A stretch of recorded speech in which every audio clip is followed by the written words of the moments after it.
to not be drinking so often or something like that. But we can't avoid habits ever. It's just a matter of well, you can make the right habit. Yeah, you can make your habits. But I think, you know, when you're talking about, like, you made a should statement, and I think that for a lot of people, it's like accepting ourselves where we are. Sorry, I have to share this with you. Right when she said that, I think we should end the video with just like us getting drunk, like fast, like slow motion. I'm sorry. Sure.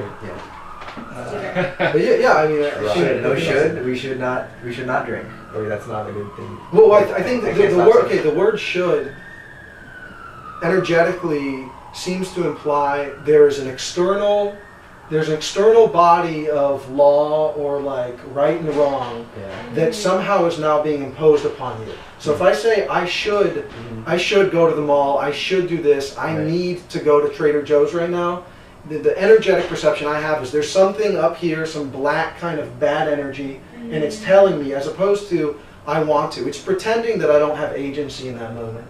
And the reality is, if we look at all the time, look, we can smoke as many cigarettes as we want. If we want to kill ourselves, we can kill ourselves. If we want to watch Dragon Ball Z, like the entire season for 3 days in a row, that's the to someone. But you know, it's completely, you know, we can do it, and it's just, you know, how do we feel doing that?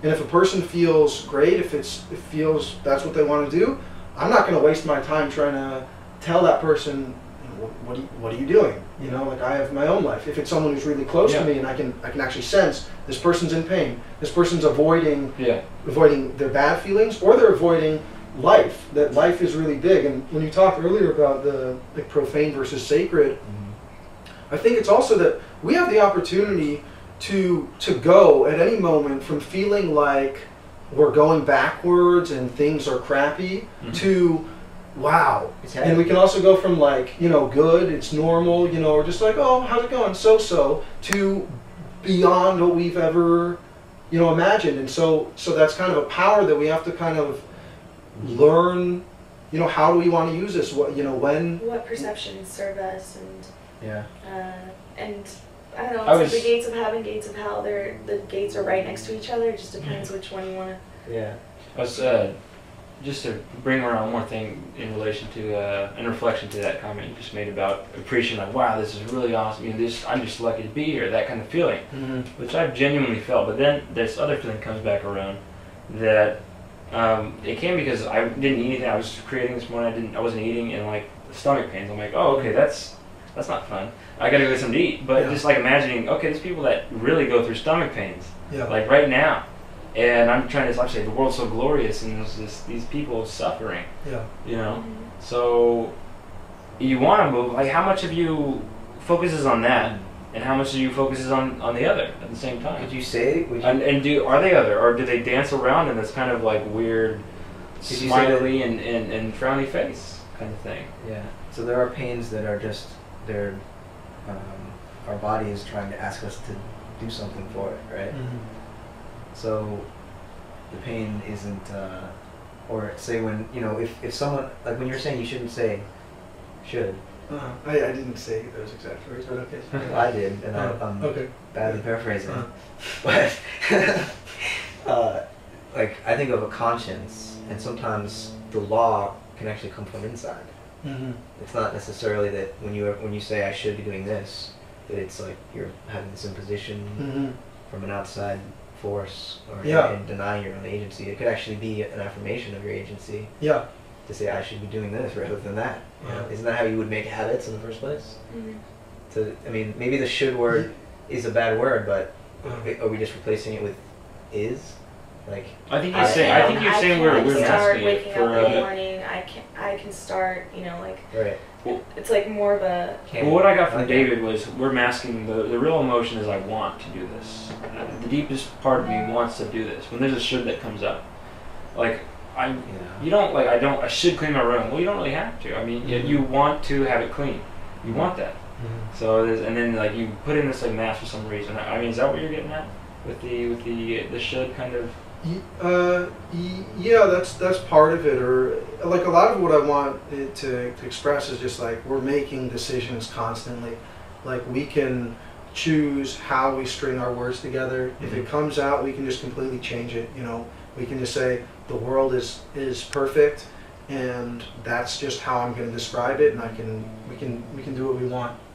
From that point, then we can begin to work with that. Like, but when you make a sentence, it's always leaving room for a next sentence, right? Yeah, it's gone as soon as you say it in a certain way. So you have to reaffirm almost. Like, you can say the world is perfect, but unless you actually continue. Well, you can feel it, or it can be something that's at the core of your being, and that there are things that would seem to question that don't happen. Right. And that depends on your environment and whether you feel that you are trusting yourself and you're acting in faith with that or not. And I think also what you pointed to with this should that was really internal, that's there. I think that's a very, like, that seems like a very good thing. But I think most of the time people are saying should. It's not that really deep intuition, like, go do this or that seems to be coming from somewhere that's, you know, beyond you.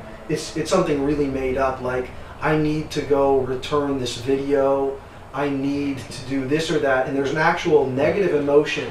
If you listen to the sound, there's a negative emotion that's being created in that moment of, I should clean my room, or I need to go to Home Depot because this or that happened and my picture frames are all slightly crooked or something. So it's not guilt that should make you feel like you should be doing something else. It's more. Well, it just hurts, you know. If someone wants to guilt themselves, you know, like, it's not helping. Stay away from me, I guess. But I wanted to answer your question as well, because I think it was the better question. I think. Well, I mean, you made more of a solid statement, but like, I think it's for me. I want to believe that this world is perfect, or that there are two things that I can do in terms of my mind. I can accept that the world is perfect, or I can perfect the world. Perfect as the sirens are going off in the background. Well, I mean, look, you know, do we view this as now there's something wrong, or do we realize that someone's being helped now?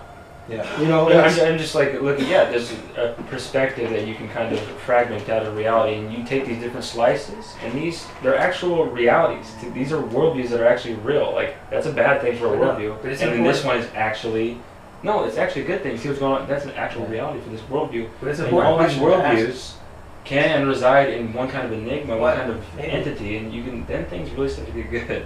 But could there be really something wrong with the universe? Or what is happening? If you could it really be wrong? Well, if we're creators, could we create wrongness? Well, to succeed at doing that, we must have done something right. Yes, that's the inherent paradox of language. I mean, we're trying to agree but disagree at the same time, so it's always evading us. But I think this interview might need to evade us very soon because of the tape left. Did you guys want to? Okay, well, to answer that, it's I think people, if they want to talk about, like, okay, what about these starving people? You know, it's usually like I come up with some kind of thing that seems successful and that I'm working on, and I get naysayers that are like, what about the starving people? Who rarely have some daily program of feeding people in their life. Yeah. They're not sending $1 a day to anyone. So it's very odd to hear someone say, what about the other people when they don't have their outreach program. Okay. So that's one thing. Okay. The other thing is that, sounds frustrating. you know, that if we want to succeed, you know, let's nourish success. Like, I actually believe that there's simple ways that our lifestyles can be where everybody gets fed.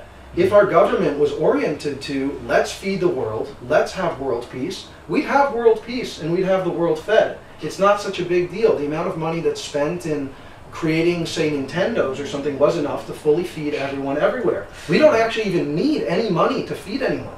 The idea of having let's money... keep the Nintendos, get rid of the guns or something. Yeah. No, Nintendos are great. Like, it's not saying that there's anything wrong with any specific thing. The point is that we have the power to... What about guns? I was going to say guns. I just read the statistic today that since World War II, the nations of the world have spent $17 trillion on weapons. I think it's a lot of grain. We could have full bellies. Yeah, sure. But I mean, it's also, I don't think we even need that much. I think it's just like if every day the people that do have enough water to drink or something oriented their time to that. If just people in the United States shifted from watching TV to just meditating on how they could make the world a better place from their core, what would make their lives better and the world better for everyone else, the world would be a completely better place, because at a certain point everybody's going to be like, I want better air, I want better food, I want better relationships, I want economic security.